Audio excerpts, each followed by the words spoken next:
Alright guys, so my phone is kind of dying. I do have it on the charger. We're just going to close up with part 2, Ezekiel 42, rooms for the priest. If you missed part 1, please go back and check it out, because that's tied into our full Bible study for today.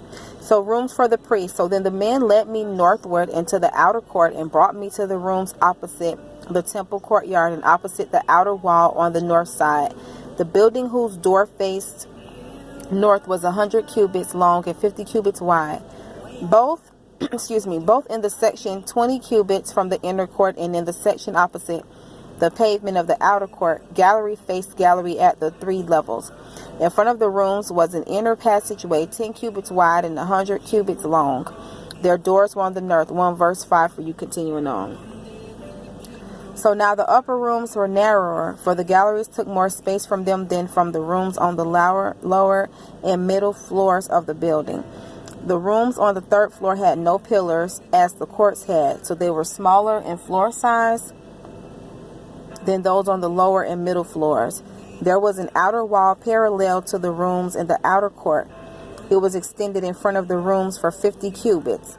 While the row of rooms on the side next to the outer court was 50 cubits long, the row on the side nearest the sanctuary was 100 cubits long. The lower rooms had an entrance on the east side as one enters them from the outer court. On the south side, along the length of the wall of the outer court adjoining the temple courtyard and opposite the outer wall, were rooms with a passageway in front of them.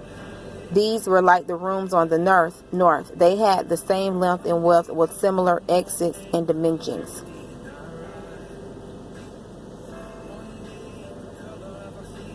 Okay, similar to the doorways on the north were the doorways of the rooms on the south. There was a doorway at the beginning of the passageway. 1 second, guys.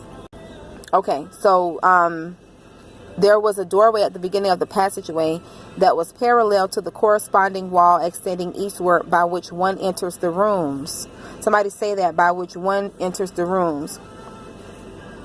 Then he said to me, the north and south rooms facing the temple courtyard are the priest's rooms, where the priests who approach the Lord will eat the most holy offerings. Right, because that's what we're reading about right now, is the rooms for the priests, right? So there they will put the most holy offerings, the grain offerings, the sin offerings, and the guilt offerings, for the place is holy. Somebody say, for the place is holy. Let's say that together, for the place is holy.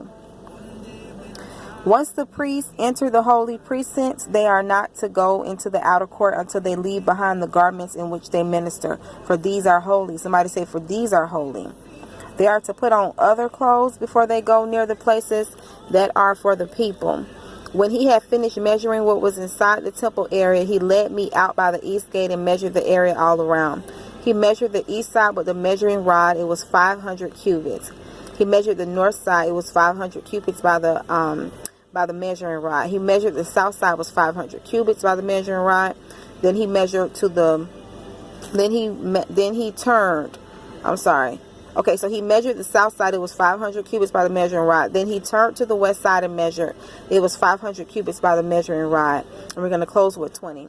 So he measured the area on all 4 sides. It had a wall around it, 500 cubits long and 500 cubits wide, to separate the holy from the common. You guys be encouraged by this. Again, that's rooms for the priest. You guys can join me back on here tomorrow, Lord's will, for day 22. We're going to be talking about the glory returns to the temple, the altar, and 44 is the prince, the Levites, and the priest.